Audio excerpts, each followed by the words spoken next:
প্রত্যেকটা সম্পর্কেই বিচ্ছেদের পেছনে ওই ঘরের শত্রু বিভীষণ হয়ে দাঁড়ায় সম্পর্কের মাঝে থাকা ওই তৃতীয় ব্যক্তিটা, থার্ড পার্সন।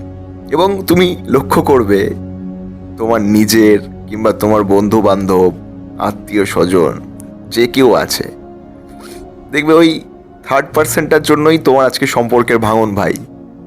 ওই থার্ড পার্সনটা যাকে তুমি অতটা প্রায়োরিটি দাওনি, কারণ তোমার সাথে সম্পর্ক তোমার অপোজিট মানুষটার, তার সাথে নয়।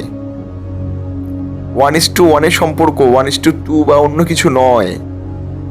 তুমি যদি একটা মেয়ে হও, তুমি যদি প্রেমিকা হও, তোমার সম্পর্ক প্রেমিকের সাথে। তুমি যদি প্রেমিক হও, তোমার সম্পর্ক প্রেমিকার সাথে, ওই থার্ড পার্সেন্টের সাথে নয়। কিন্তু সুচ হয়ে ঢুকে ফালু হয়ে বের হয়, কথায় আছে না, ওই তৃতীয় মানুষগুলো।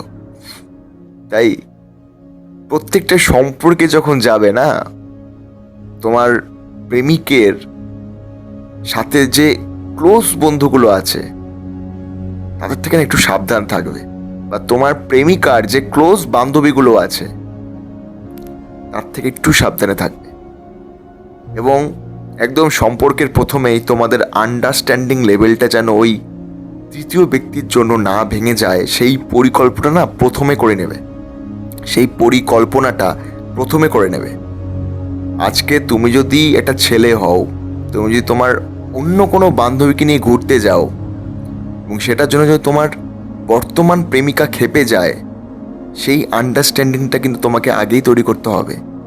তাই আগে সব জানিয়ে দাও বন্ধু, কিন্তু পরে গিয়ে কিন্তু সেই জিনিসগুলো তোমার ছোট ছোট পয়েন্ট এখন মনে হচ্ছে সেগুলোই বড় হয়ে দাঁড়াবে। তুমি তো আমাকে ছাড়া রাত কাটিয়েছো, তুমি তো আমাকে ছাড়া ওকে বেশি সময় দিচ্ছ, ওই তুমি তো আমাকে ওটা কিনে দাওনি।